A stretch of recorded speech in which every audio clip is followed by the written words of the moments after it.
So I just want to tell a quick story to kind of give some context to what I'm going to be talking about in this video.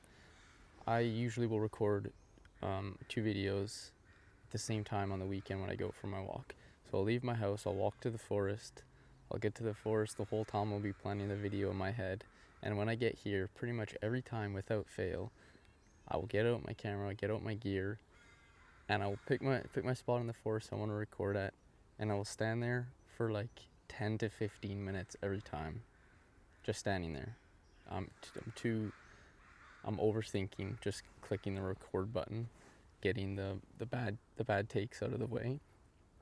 Trying to think the perfect way to get my message across to you guys, who I'm very grateful for, the ones of you who do check out what I have to say. But what I'm trying to get across here is every time I'm starting the first video, I'll stand there for like 10-15 minutes, no exaggeration at all, just too stunned, too scared to click the record button.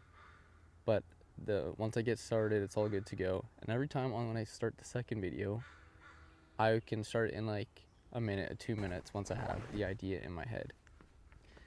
And so that ties in right to what I want to talk about today. Is pretty much anything you're ever going to do, the hardest part will almost always be that initial starting hurdle. And this can apply to like everything.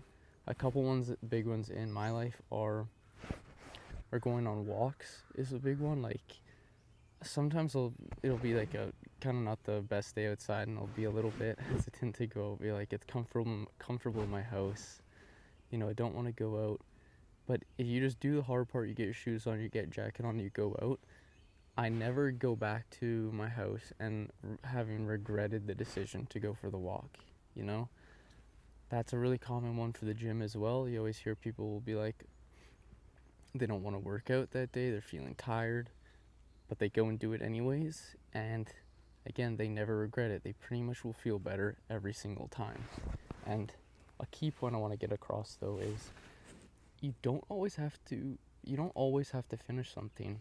And I'll tie that back in with the gym, for example. I've gone to the gym some days when I'm not really feeling it, but I'll go anyways just to try it out. And I might only be there for 15 minutes.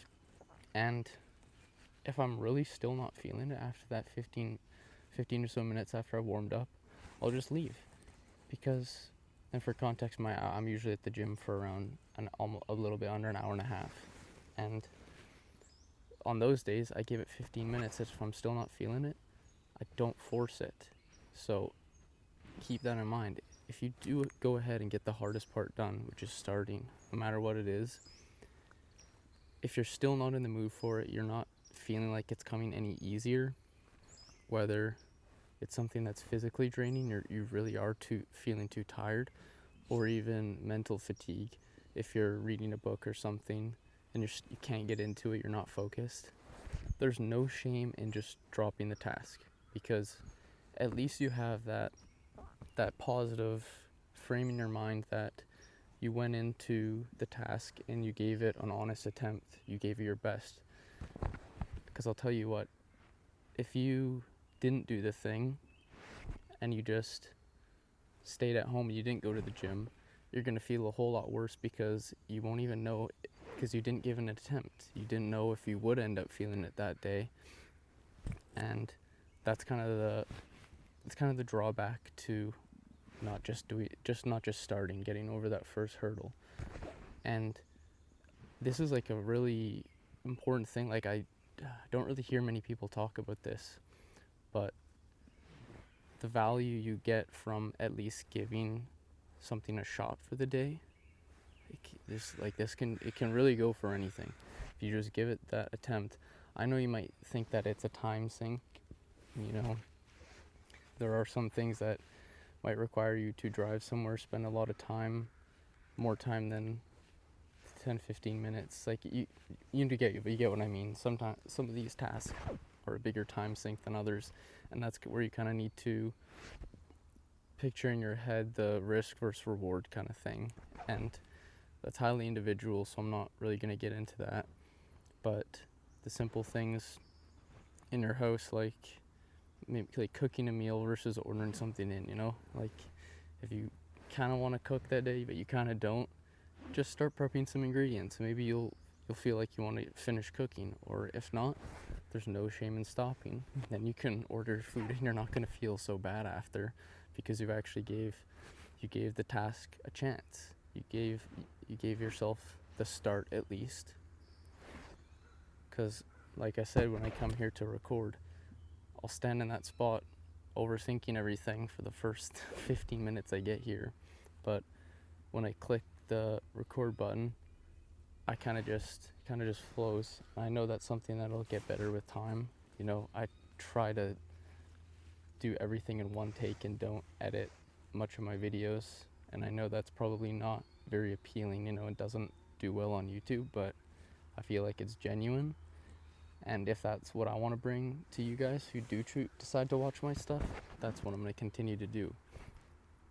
I don't want to go out with this overly edited content, at least not right now, but I wanted to tie in my experience with something challenging I do that will apply to everybody, because everybody has things in their life that are challenging, you know, social situations. You know, if you've been invited to a party and you're not too sure if you want to go, maybe go for a half hour, check it out. You know, if you're still not feeling it, get out of there, you know, say goodbye.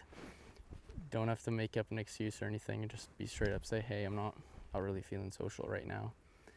But the big takeaway from this is, even if you do start and then, like I said, you're not feeling it and you quit the task at the time, that still feels a million times better than having not tried in the first place at all. Like, I can't stress that enough. Just giving it that attempt gives you that it protects your mind from thinking the negative stuff, because it's a lot easier to be hard on yourself when you completely skip out on something, you don't even give it an honest shot. But when you can, you know, pat yourself on the back and say, you know, at least I tried, you get a lot more positive frame of mind. And in the future, that's going to make it so much easier to keep trying these tasks in the future. It's a big one for people that go to the gym, you know. If you get into the habit of skipping and not even giving it that first 10 minutes, I can guarantee you that's somebody that's not going to stick with it. But if there's somebody that goes, and probably getting into stuff like that, it's a habit. You don't need to be perfect with it, but if you're making that attempt to start and get over the hurdle, you're going to be in a much better place in any task than the people that never give it that first shot. They just say, hey, I'm not feeling it today, so I'm not going to do it. So try that out, because there's a dozen things you can do in your life every single day where this applies. So if you can make this a habit of just getting over that first hump, getting started, I promise you're going to turn into a beast at everything. So thanks.